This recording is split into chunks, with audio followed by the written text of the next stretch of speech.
You have to get me a shot of Jaeger going before I start this story. And I'm telling you right now, I've been in a lot of graveyards, but I've never experienced in my life anything quite like what I experienced in this graveyard here in Georgia, known as the Devil's Turnaround. Probably called that because, you're going to get there, and you're going to, Lucy, that's not something you want to drink. You're going to get there and turn around. I don't know if you'll see the devil or not, but something weird's going to happen to you up in that place. Well, this happened to me about, I don't know, is it 2014? About 6 years ago? I had this friend of mine. We like to go out to these graveyards together. Her name's Krista. Great person for the most part. I've been knowing her since we were children. Take a swig of that. And we just have similar interests. One of them happened to be ghosts and hauntings and going to graveyards. We've gone to quite a few of them together. Nothing happens. I mean, usually it's pretty peaceful out there. You just check out, the scenery and the graves and whatever historical plaques they've got out there and just have a nice time. I've never experienced anything odd or strange or in any way threatening to where I felt like I would never go back there again, And so when she mentioned wanting to go out to the Devil's Turnaround, I said to myself, well, why not, I said, okay, we'll do it. We had it planned to go like the next day. And I decided to look it up, just to see where it was at and, what was up with it. Because she said, it did have a lot of stories about it. And so I looked it up online, and I did notice that there were it had a nasty reputation, actually. It really did. People had claimed that they had been scratched out there, that they had had jewelry snatched off of them out there, especially if it was anything of a religious nature. And so I did take note of that, but because the section of the graveyard known as the Devil's Turnaround was so overgrown, as far as it's basically in the forest. Tombstones sticking up out of the undergrowth, low-hanging trees, saplings and stuff. I just said to myself, well, any of that could be explained by them walking through this stuff, So, until something happens to me, I'm just going to consider it a bunch of hype. Or people getting scratched and chain snatched by, low-hanging undergrowth, or saplings or whatever, easily could happen in the woods. I spent a lot of time in the woods, so, I didn't take it really too serious, but I did take note of it. Anyway, me and my friend Krista, we get together the next day. We start heading out to this place, and neither one of us knows where it is. She's never been there before. I've never been there before. So to find it, she put it into her GPS, and we start getting up into it. It's kind of up in some hills.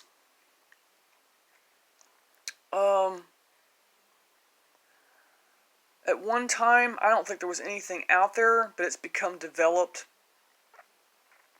A lot of houses around. So you're driving up around there, and it can get a little bit confusing. And we started getting up into the hills, and we came to this one place where we kind of stopped, and the road went off further up a hill, and there were some power lines up there. We didn't know for sure if that was it or not, so she decided to keep going the way that we were going, but I knew it was up there. I just felt it, and that's very unusual for me. I've never been in a place where I felt the damn graveyard or haunted place before I even saw it or was anywhere that close to it. I decided not to say anything because I wanted to see for myself if I was right. So I just let her go on the way she was going, and after we'd gone up the hill a little ways, she realized that we'd gone past it, or the GPS said we'd gone past it, so we turned around and decided to go back the way we had come, and it said to go up that road where I had figured and felt just this presence. I don't really know how else to describe it. So we head head on up this road, and to me, it seems to me like it was not gravel. It was, it did have a bit of pavement to it. And when we did get to the entrance of the backside of this graveyard, which the Devil's Turnaround is actually a section, an unkempt, uncared for section of a graveyard that actually is in use on the front part of it. It's a Noonday Baptist Church graveyard in, I believe it's Marietta. I'm not sure if it's Marietta or Kennesaw, but it's over there in that area. Anyway, we pulled over to the side where the entrance was.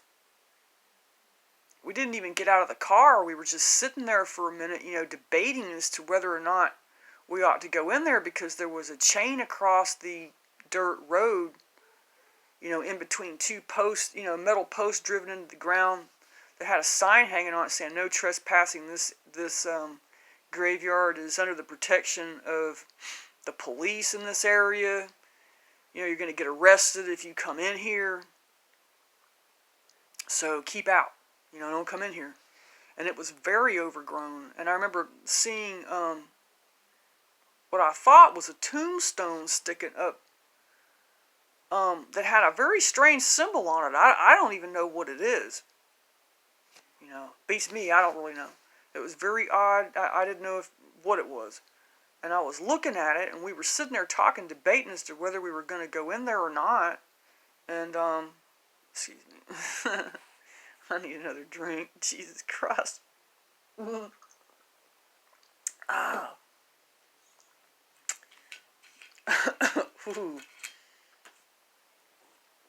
Before I start getting into this.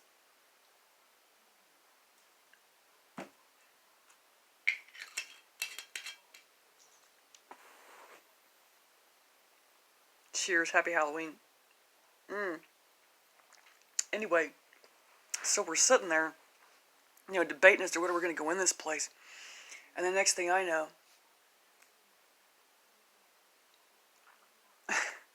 there is an unseen hand doing this to my throat. And it's not letting go.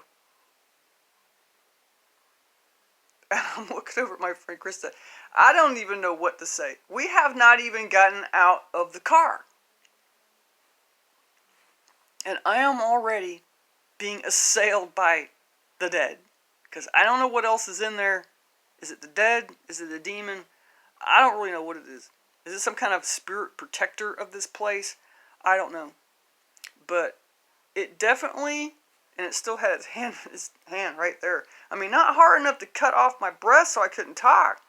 But I mean, hard enough that it was threatening, and it was letting me know it was there. And I just told my friend Krista, I didn't say anything about what was going on. I told her, I said, we don't need to go in there.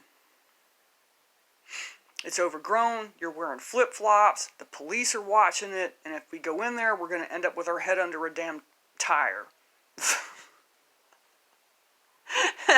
Getting twisted up by the cops. So, let's just get the hell, let's just abort this mission. I said abort this mission, right? I mean, we might, around my throat, and I didn't say anything. I wasn't afraid. That's the weird thing. Most people would be. I just decided that what I was going to do was to try to reach out with my mind to this thing. And I just said to it, look, we didn't mean any disrespect by coming here. We just wanted to look around, and we're not coming in there. We are leaving. Okay? So, we are not a problem to you. And I don't know what's going on, but, I'm just very sorry for whatever bad people have done in this graveyard, because I had heard, this stuff had been going on in there for years, in that section that was overgrown. Bad stuff. I'm not even going to get into it here because, I don't approve of it, and I think it's really disgusting. I think the dead should be respected, and not messed with for amusement's sake. We weren't even going in this place to do anything like that. We were just going to look around like we have done in many graveyards in the past, you know. And as I was sitting there, and it was still around my throat like this, it was not letting go, I suddenly got something back from it. And basically what it said to me was that they were forgotten. Basically, no one came there, no one cared, except to come do bad shit. I mean, that was the one word that came to me from out of that graveyard was, we were forgotten. And there was just this wave of just this, you know, just sadness that came out of that place that made me feel really, really bad, you know, for the people that were buried there. You know, it really did. I feel really sad, you know, just really sad about it. And I said, well, you know, I'm sorry about that. I truly am. You know, we're not going to bother you. We're going to leave. It still had his hand around my throat. I mean, it was like this. You know what I'm saying? Like throttling me like that. But I mean, not enough to where I could not speak. But it was definitely there, you know. Why it was doing nothing to my friend, I don't know. Why me, I don't know, you know. I honestly really don't. But, you know, we went ahead and just backed on out of there and went down the road. And after we'd gone a fair piece, you know, down toward the end of the road, it came off my neck. I never told my friend this stuff at all. I never said anything about it. I just kept it to myself. I felt like really what needed to go on up there at that graveyard was for the clergy to come in there and cleanse that place and reconsecrate that ground. Because it felt like people had come out there and done so much, I'm sorry, but just nefarious crap out there that it had done damage to, you know, the original consecration of that ground, which is pretty damn disgusting. I don't approve of you, whoever was doing that. I really don't. Whatever you unleashed in that place, okay, if it could grab me around the throat like it did, if it could do this much, what else could it do? Think about it. What else could it do?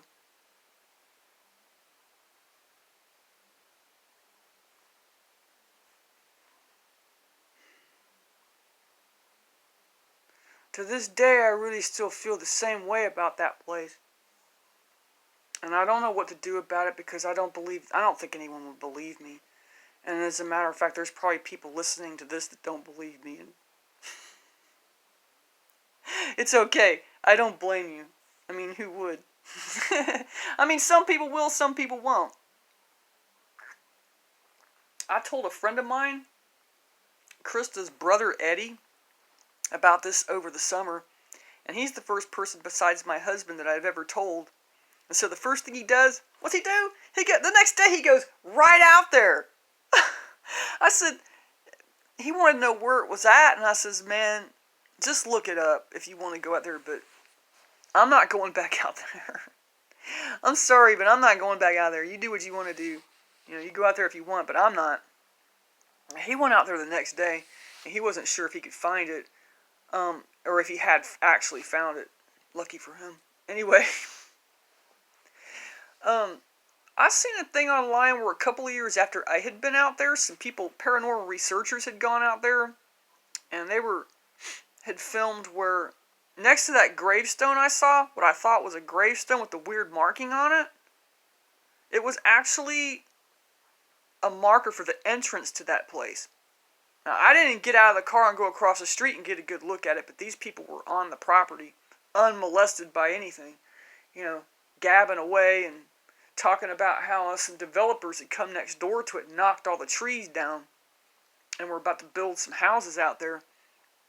And I just remember thinking to myself, anybody that, you know, buys a house in that subdivision, honey, you better get ready for the TV people, because they are going to be a regular part of your existence. Living next to the devil's turnaround, okay? I'm here to tell you that and anything else that might go. And your kids go and play over there on that property, which they're going to do, because kids will be children will be children. When you're not watching them, they're going to traipse over there to the graveyard. Man, you're going to have trouble. You're going to have trouble. I mean, there's a lot of developments that have encroached upon graveyards and battlegrounds over there in the Marietta and the Kennesaw area. And these people that buy the houses that are built around these things are wondering why their brand new houses are haunted. Duh!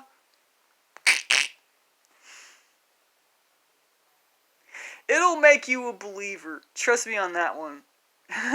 You may not believe me, and that's cool. You don't have to. I could be totally fucking bullshitting you. I am just some crazy old cat lady, and I could be on here just totally BSing you completely.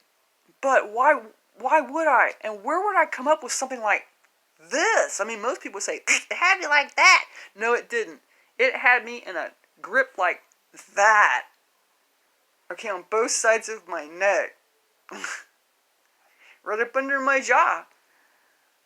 And, I don't know what would have happened if I got out of the car. I have never experienced anything like that in a graveyard or a place or a house that was supposedly haunted. And I've lived in a couple of different haunted houses. You know? And trust me, those places were active. And I wasn't the only one who experienced things in those houses.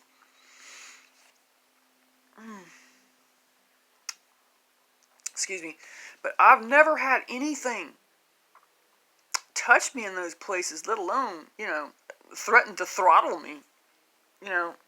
Be, part of the way there, in that activity. Well, I wasn't afraid. I think I was just more surprised than anything else.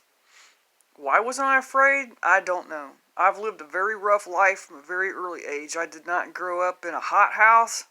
I grew up on the mean streets of Miami, Florida.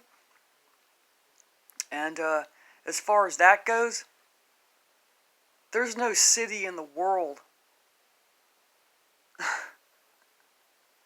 that I know of that can rival Miami for wickedness. You know what I'm saying? So I've seen a lot of ugly shit, grew up around a lot of ugliness, could have stories to tell about that too, and really had to grow up surviving by my wits. A lot of times, quick, boom, you better think quick what you're going to say, what you're going to do. And a lot of it's going to be on instinct, and it's going to amount to your survival or not your survival. Okay? That's the kind of life I'm talking about. So maybe this is why I just didn't have, the level of fear that some people would have had to go out to this place and be, not even get out of the car and already be throttled by a damn ghost or whatever it was. To be honest with you, I actually felt sorry for the spirits in that place. What horrible shit had to happen in that graveyard for there to be a spirit that would do something like that just to, some older lady that's just coming out there just to look at it. I don't really know. I still to this day feel bad about, that graveyard, and feel that my original assessment needs to be, taken care of. It needs to be reconsecrated, cleansed, and whoever does it needs to know what they're doing, because that's a potential bomb right there. That's a potential bomb that could go off on the wrong person that's just out there, farting around and not, knowing what they're doing. Sincerely. Anyway, that's my Halloween story, graveyard story. I won't be returning to the devil's turnaround, and I seriously do not suggest anyone go out there to that place. It's just, it's not for you, and if you do it, that's on you. I'm not suggesting it at all. The place has been desecrated in some way, and it needs to be reconsecrated. And I hope that happens, soon. I wish that I could speak to someone about it, but I don't even know who to talk to about it, because when I went out there, the only church that was anywhere near it was disused. It had not been used in a long time. You could tell it was some kind of a Baptist church, but it just had not been used in a long time. Anyway, happy Halloween. And have a good day. A good, happy day. I love y'all. It's been great talking to you. And maybe I'll go walk around and do something more cheerful, like film some of the Halloween decorations around here. I don't know how much of a Halloween we're going to be having around here, because people aren't going to be going to people's houses and bringing their kids or nothing. I didn't even bother buying candy. But anyway, y'all have a blessed day and a great Halloween. I love you. Peace.